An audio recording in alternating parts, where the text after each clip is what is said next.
Hi guys! Welcome to our mini vlog. Ito nga at gumagayak na tayo dahil tayo ay magsisimba sa pulo. Ayan si Aling Tisay, nag-request pa ng lip tint. Ay, nako, busy-busy naman talaga ang aking dalaginding. Kasama dyan si Aling Chichi. O, diba? At nandito na tayo sa sasakyan. Ayun nga pala ang dalagang ina, si Mami Wow! Ann.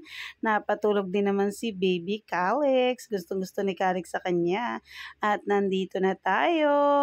Ayan, o, diba? Napaka-sweet naman itong dalawa na to.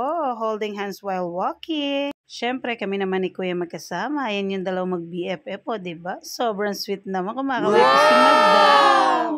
Ayan, nandito na tayo sa Puong Nazareno. Nandito nga pala kami sa Pulo. At ayan, papasok na tayo. Maraming salamat, Papa Jesus, sa lahat ng mga biyayang pinagkakaloob mo sa amin. Sana po'y lagi nyo kaming gabayan at bigyan lagi ng lakas sa araw-araw. Ganon din po si Daddy na nasa malayo. Huwag nyo po siyang pababayaan. Panatilihin nyo po siyang malusog at masigla sa araw-araw. Sobrang miss na po namin siya. Sana makasama namin siya sa susunod dito magsimba. Ayan na nga yung dalawa, Sus Maria Josep, nagmamaritisan pa sa pila. At eto, paakyat na tayo. Yan. Medyo maraming tao ngayong gabi. Mas masarap kasi magsimba pag malamig ang panahon.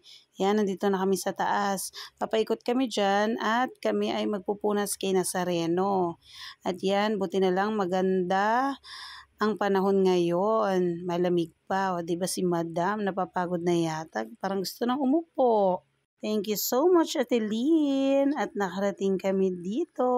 Sobrang excited nga kanina ni Kuya Tisoy at ni Aling Tisay na malaman na kami magsisimba. At eto nga kami, nag-picture taking muna bago umuwi.